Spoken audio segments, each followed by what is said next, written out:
Contamos con la presencia de Carlos Colangelo, que nos va a hablar de la toxicología del tabaco. ¿Pero por qué? Carlos, ¿qué sabe de estas cosas? Y debe saber, porque es toxicólogo, entre otras, entre otros rubros que maneja. Tiene muchos productos tóxicos, el cigarrillo, decíamos recién.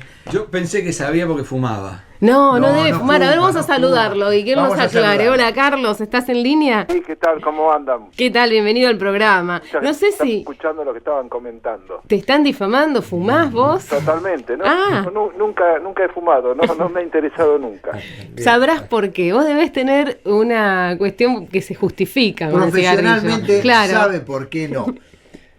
Por eso te vamos a preguntar cuáles son... Siempre le gustó tener las manos libres. No debe ser por eso, debe ser porque conoce los compuestos químicos que tiene el cigarrillo, que son nocivos para la salud, y nos podrías hacer un repaso, porque seguramente hay compuestos que ni nos imaginamos. A ver, corrígeme, la naftalina, por ejemplo, algo parecido a la naftalina, ¿hay en los cigarrillos? Sí, no exactamente igual a la naftalina, pero eso nos da una idea, quizás una introducción al tema. Si uno se pone a ver el cigarrillo, uno dice, bueno, a ver, ¿cómo está compuesto?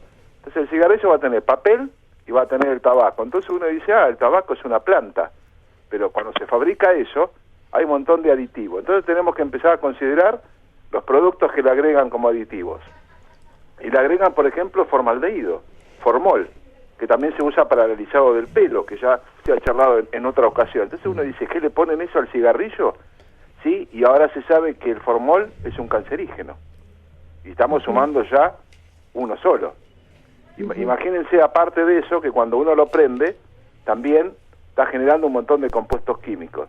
Y uno pone a analizar y pone a buscar información confiable, y la OMS, por ejemplo, reconoce arriba de los cientos de productos químicos que puede tener el cigarrillo cuando se hace la combustión. Hay publicaciones que dicen que tienen más de 4.000... Sí. ¿Sí? Sí, es cierto eso. Yo decía ciento y quizá para no alarmar, pero en realidad sí, la OMS reconoce que tiene más de 4.000 compuestos, y siempre hay mucha discusión de cuáles son, pero por más que no tuviera esos 4.000 y fueran menos, y yo nunca discutiría la OMS, uno se pone a pensar en lo que decía recién. A ver, conservantes, ¿qué se genera durante la combustión? Prendo el cigarrillo y ahí que tengo, básicamente, monóxido de carbono. Ese es un agente químico que produce una intoxicación en quien está fumando. Yo, por ejemplo, trabajo en la asesoría pericial de La Plata, en el Poder Judicial, y hemos hecho alguna prueba de sangre con gente fumadora y no fumadora. Y nos encontramos que, por ejemplo, los fumadores tienen 10% de la sangre puesta como carboxihemoglobina. Entonces, ¿eso qué significa? Que en términos claros significa que un 10% de su sangre está inactivada para proceder al transporte del oxígeno. O sea, 10% menos de sangre, de oxígeno en las arterias, 10% menos en el cerebro, en el corazón, y estos son órganos que requieren mucho oxígeno. Entonces estamos produciendo un daño y solamente señalando uno de los posibles tóxicos que se generan durante la combustión. ¿Y eso se logra progresivamente o es algo instantáneo? No, es instantáneo. El tema eso pueden pasar minutos, es bastante rápido. Si uno está fumando y después va a querer subir una escalera, va a tener muchísimo menos oxígeno en los órganos vitales. 10. Eso va produciendo también un problema de intoxicación de tipo crónica. Claro. Si el fumador es un fumador crónico, después esto ya está instalado en forma permanente, más otras enfermedades que después podrían sumarse a ese cuadro de otras enfermedades que podría llegar a tener. También hay que pensar que cuando se produce la combustión del cigarrillo se genera ácido cianhídrico, que también es un gas tóxico. Ese gas, para que uno lo recuerde, es el que se generaba, por ejemplo, el que utilizaban en los campos de concentración. Un gas sumamente también importantísimo desde el punto de vista toxicológico. Se utilizaba para exterminar personas en las cámaras de gas. Exactamente. Sí, en los campos de Auschwitz y otros más. Bueno, es todo algo que siempre hay que recordar para que estas atrocidades no se vuelvan a generar, pero sin apartarnos del tema y no que reste importancia, sino para ir hacia el punto que ustedes me han consultado. También tiene compuestos radiactivos el cigarrillo. La hoja de tabaco acumula, por ejemplo, polonio, que es un elemento radiactivo, y uno al inhalarlo, esos aerosoles quedan también incorporados en el pulmón. Ya estamos sumando 3 productos. Y la propia nicotina que tiene el cigarrillo, que ingresa a los pulmones, esto me va a producir varios problemas que los médicos conocen muy bien, como por ejemplo estimular a la glándula suprarrenal para que me esté liberando, por ejemplo, adrenalina, y esto produce que la persona tenga alta presión, que tenga otros problemas arteriales, por ejemplo. Y le hago una interrupción que tiene que ver con los hábitos. Cuando una persona está nerviosa y prende un cigarrillo para calmarse, lo que está haciendo es poniéndole nafta al fuego, entonces. Más nervioso. Sí. Y porque estimula la producción de adrenalina. Claro, adrenalina, y también está produciendo algunos otros problemas, como por ejemplo estimular más cantidad de dopamina, que la dopamina es un neurotransmisor que está en el cerebro, y eso al fumador le da una sensación de placer. Entonces, fíjense que cuando hay gente que está haciendo los tratamientos y entra en lo que es la abstinencia, empieza ese deseo incontrolable de querer fumar por ese placer que le estaba produciendo por el aumento de dopamina. O sea, estamos hablando de algunas palabras raras quizás para muchos, que es adrenalina, dopamina, pero en el fondo siguen siendo lo que nosotros estamos realizando en el Consejo de Química. Estamos informando acerca de los compuestos químicos. Estos no son más que 2 compuestos que se ven exacerbados por la presencia de un cuerpo que no corresponde a un producto químico, como por ejemplo, que es la nicotina. Claro, decíamos también que dentro de la cantidad de compuestos, veíamos acá un informe, hay metales pesados, arsénico, plomo, cadmio, o sea, son realmente una infinidad de productos que no son buenos ni sanos para la salud y que producen o a corto o a largo plazo enfermedades que pueden llegar a la muerte, ¿no? Al cáncer, que en definitiva termina en la muerte del individuo. Totalmente, aparte de que pensar que toda esta suma de productos está lo que muchas veces se conoce como la sinergia, que es, por ejemplo, que el 1 más 1 no es 2, sino es 4. Quiere decir que la presencia de uno con la presencia de otro compuesto químico potencia la acción de uno de ellos, y el efecto desencadenante es mucho más rápido. Entonces también esto hay que tenerlo en cuenta. También se encuentra, por ejemplo, algunas mezclas con el cigarrillo de algunas raíces de algunas plantas o algunas hojas, como por ejemplo una planta que recibe el nombre de regaliz, que tiene algunas aplicaciones también médicas. Y esto implica que, por ejemplo, ese uso de ese vegetal mezclado dentro con las hojas de tabaco o la cebra de tabaco ya para fumar, dentro del cigarrillo, eso lo que hace es dilatar al sistema respiratorio, a la vía respiratoria. Entonces, ¿esto qué significa? Que va a absorber más rápido todos los otros contaminantes naturales y agregados que tiene también el cigarrillo. O sea, está facilitando la entrada al sistema respiratorio por esa dilatación. Le hacemos otra pregunta y vamos a una pausa, pero le pedimos que nos aguarde en línea para después de la pausa. Entonces vamos a hablar qué pasa con el filtro y con los mitos sobre el tabaco, si no es un cigarrillo comprado, si el cigarrillo si negro, los light, y bueno, todas esas cosas que se ponen de excusa a los fumadores para seguir fumando y pensando que no están haciéndole tan mal a su salud. Pero escuchamos un poco de música y seguimos, si les parece. ¿Cómo no? Y vamos a retomar la comunicación con el doctor Carlos Colangelo. Él estaba hablando de la toxicología del tabaco y estábamos también en el medio, porque empezamos el programa con él, pero en el medio, claro, charlábamos con el representante de la Organización Panamericana de la Salud.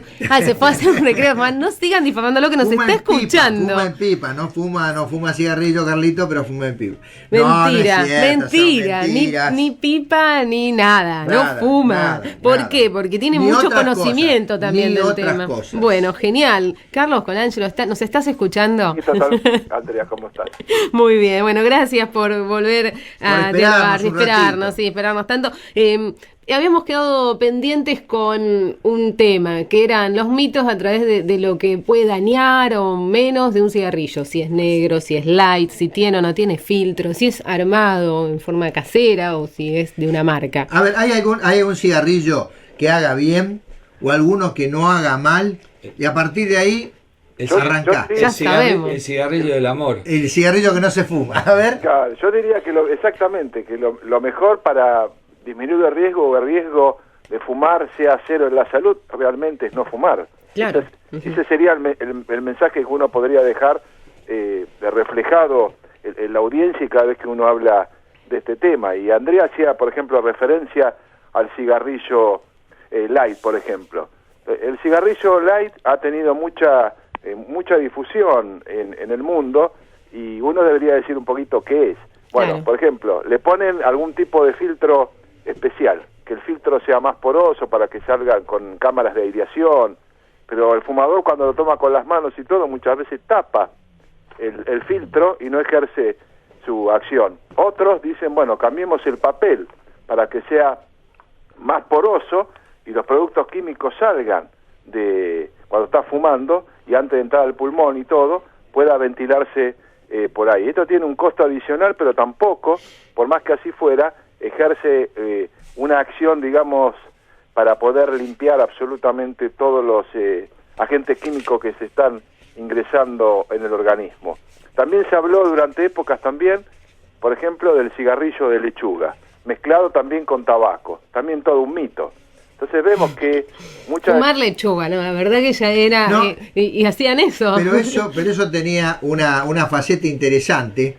La gente que lo hizo, que hacía cigarrillos de lechuga, ganó muchísima plata. Porque el impuesto que pagan los cigarrillos es por el tabaco. Ah. Entonces cigarrillos de lechuga no pagaban ese impuesto y todo el valor de lo que se cobraba se lo quedaba el que fabricaba el cigarrillo con lechuga. Claro, pero continúa. Exactamente. Y encima, doctor Colangelo, era nocivo para la salud, no era inocuo por ser totalmente tener lechuga. No era inocuo para nada, porque incluso esto también había que secarlo, había que ponerle algún aditivo y todo para mantener más o menos la integridad de las hojas prensadas, y bueno, y también genera tabaco y tiene algunos compuestos químicos. Y por ahí había leído también que se ha utilizado otras plantas como el romero, la menta, pero esto lo hace la gente, digamos, del punto de vista del autóctono y lo folclórico, sin saber ni pedir consejo de cuáles pueden ser las consecuencias en la salud. Aparte, convengamos, como habíamos charlado al principio, está generando un montón de compuestos que aún perteneciendo al papel forman parte integral del cigarrillo. Y algo que se está hablando mucho también ahora, ya introducido creo que en el año 2004, bastante reciente, el cigarrillo electrónico. Eso le iba a preguntar, qué suerte que lo trae el tema. Sí, ¿De qué se trata? Electrónico, ¿qué es? Es un inhalador, en definitiva, tiene una pila y tiene un pequeño receptáculo con un líquido que tiene nicotina. O sea, vuelve a tener el principio activo muy importante que tiene el cigarrillo.